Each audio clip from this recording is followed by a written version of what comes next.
Picture a 1940s shoe store. Kids are lining up to play with a glowing green booth, eagerly blasting their own feet with live radiation just to watch their toes wiggle. This was the shoe-fitting fluoroscope.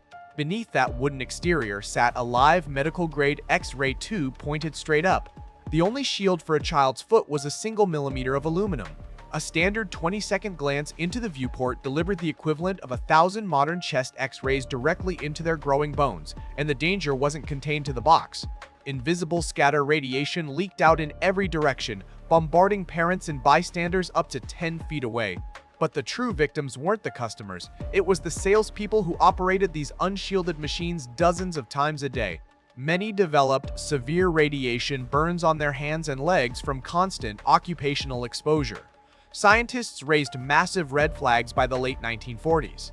But due to industry pressure, the first state didn't ban them until 1957. And thanks to weak enforcement, these machines refused to die. The final working shoe store X-ray wasn't unplugged during the medical awakening of the 50s.